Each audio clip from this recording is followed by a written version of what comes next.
Ngayon na magandang araw ulit sa inyong lahat. Welcome back dito sa ating channel. Dito tayo ngayon sa ating kubo. Actually, turuan ko paano mag-abang ng outlet sa lababo. Kasi yung ginagawa ko ngayon, yun. Ito yung bubuhos ako ng lababo. Ayan. Pakita sa yung tamang taas tsaka yung pag-aabang ng outlet dito sa kubo natin. Kasi marami tayong gagawin. Kasi nagpa-plastering ako ngayon.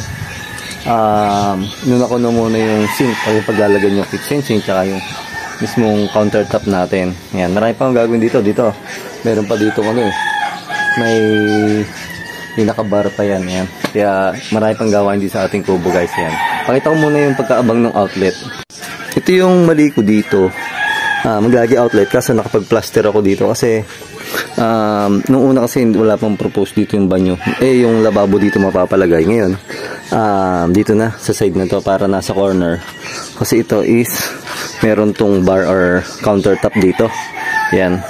Kaya dito na palagay yung lababo. Ayan. Ngayon maglalagay tayo ng outlet dito guys.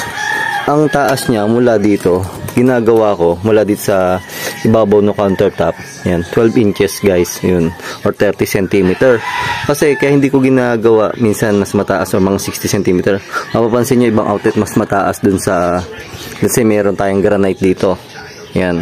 Pag mas mataas na minsan, di ba pag naglalagay ng cabinet sa ibabaw nung banyo, minsan ng lababo, yun natatakloban guys. Kaya dapat dito lang, mga 30 cm. Ayan, para hindi siya ma-compromise yung kung maglagay man tayo ng dyan, cabinet. Ayan. Tapos ito, ayan, ito, lalagay din tayo dito. Ang layo naman guys nung ating outlet. Kailangan mula sa sink. Ayan, mga 2 feet. Ayan. Dapat malayo kasi ito may tubig dito. At the same time, mas maganda ilalagay yung outlet is GFCI. Tapos yung wiring nyo may ground na rin guys. Para mas maganda magamit nyo yung GFCI guys. Ayan. Kasi yun malapit siya sa sink na tubig. Pero yun, kailangan nga from here sa sink hanggang dito mga 2 feet ang layo nya guys. Ayan. Or 24 inches. Tapos kayo maglalagay dito sa corner. Ba ito yung corner ng lababo. Kaya maglalagay dyan kasi saan may nilalagay tayo dito, kaya patong matatakloban, useless din yung outlet natin. Kaya lalabas nyo dito ng konti guys. Ayan, from wall. Ayan. Tapos 30 cm din yung taas niya. Ayan. Simulan natin. Ayan, gagrinderin ko lang mo ito kasi ayun nga, nangyari is hindi ko siya nadagdagan or naabangan agad. Pero ito walang problema kasi pa naman yung CHB pa or wala pang palitada.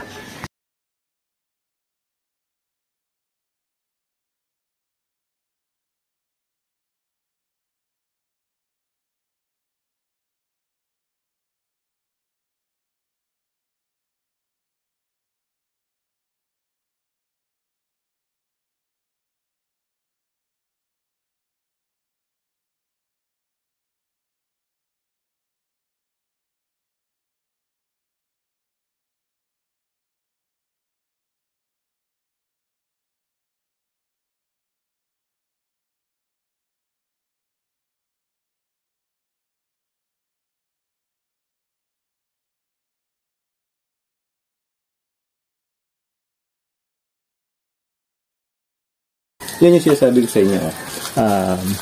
Pagka may plaster na or napalitadahan na, yun, kailangan pa natin mag-grinder para hindi mo masira yung plaster. Tapos, pwede natin kabit tong utility box. Yan. Gamit din tayo ng yun, adapter. So, female adapter yung gamit ko kasi pag male adapter, kakaroon siya ng excess dito. Tapos, hindi rin kasi yung kakabit nating outlet. Kaya, ito yung gagamitin kong adapter kasi sa pang gagamitin natin, ito pang pang flexible loss. Ayun. Gagamitin natin dito is flexible loss guys. Ayan. Okay lang naman flexible loss basta hindi siya exposed sa ulan, sa init. Ayan. Para hindi siya, kumbaga hindi siya narupok or humuhuna. Ang flexible loss basta nakabuo niyan kahit sa slab, sa palitada, basta hindi siya nainitan, matibay siya guys. Ayan. Tapos ayan, kakabit natin ito dito. Ayan. Yan yung connector ng flexible loss. Ayan. Iba yung connector ng flexible loss tsaka ng PVC. Yung PVC walang ganito, straight lang siya. Ayan, iba yung adapter niya. Ayan. Tapos, kakabit lang natin to gamit yung semento.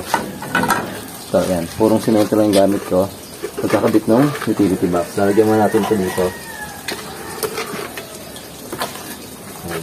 Pupunuin natin ng semento ito para yung utility box kumapit. Ayan. Pag yung alam nyo madami na yung semento, halos mapupuno na siya, pwede nyo na ilagay yung ating yung ating utility box. Yan. Pag lalagay nyan, i-press lang natin yung dyan, guys. Ayan. Yun na. Yan, ganyan lang guys. Ito medyo hindi ko siya pinantay dito guys kasi mag-ano pa tayo dito, magta-tiles pa tayo dito. Yan. Kaya nakaangat siya ng konti dito sa plastering natin para kung mag-tiles man, hindi siya nakalubog. Compared sa mga outlet natin, ganito. Ito hindi nagtata-tiles eh. Yan, kaya pantay lang halos doon sa edge ng ating plastering yung kanyang utility box. Ito hindi na. Yan. Same din doon sa kabila, ganyan din yung gagawin natin. Yung nakagandahan kapag wala pang plastering or palitada, may kakabit pa natin ng ayos or mabilis magbakbak ng semento guys. Yan. Kasi ito na yung dulo. Yung dalawang yan lang yung magkasama. Tapos pagbaba niyan, may kasama yun dito.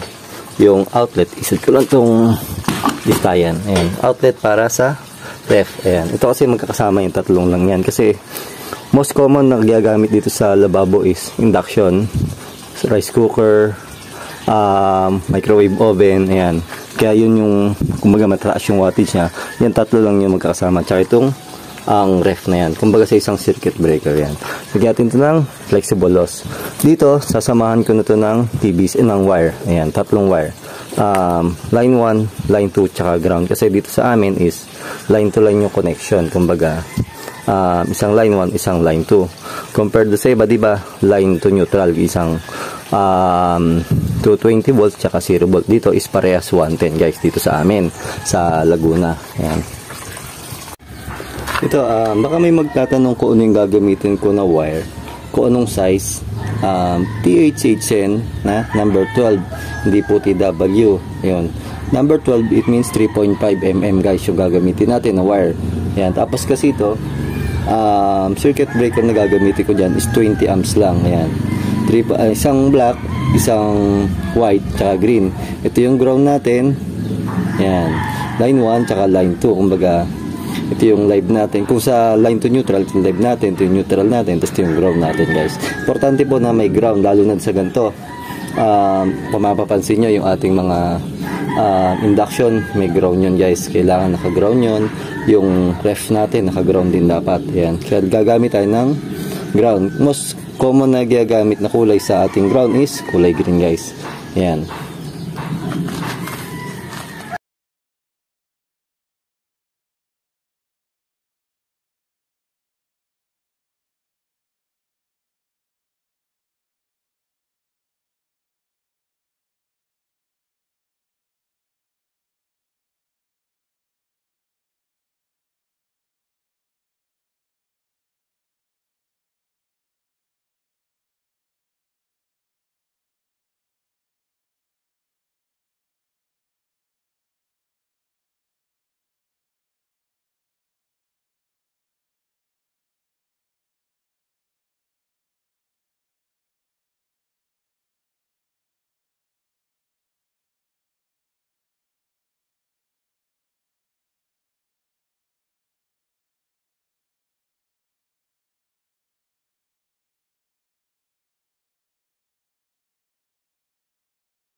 Yan yung abang natin nung linya or para sa outlet dito sa ating kitchen sink guys. Kung mapapansin nyo, yung ating flexible loss, yung pagkakabend ko, hindi siya totally nakabend talaga or nakaliko. Kumbaga, dahan-dahan or tayo lang yung pagkakabend niya. Yan. Tapos, sinecure ko siya. Tapos, mapapansin nyo, nakatali man siya ng GI wire, hindi dapat napipisa. Yan. Magkayan, pagkakabend niya guys. So, dahan-dahan. Bakit? Kasi, let's say nagka-problema yung wiring niya, kailangan nating i-rewire. Yan. Mabilis natin mapapalitan ng wire yan guys. Yan. Tapos ito, mapapansin nyo, itong isa, ito yung supply niya, galing yan kay circuit breaker. Yan. Mapapansin nyo, wala akong nilagay kahit wire puller or wire. Kasi tuwid naman siya, pababayan dito guys. Dito. Yan, sa ilalim. Meron tayo dyang square box na ilalagay guys. Yan. Tapos, mabilis ng batakan nyo or pasukan ng wire kapag ganong tuwid yung flexible loss.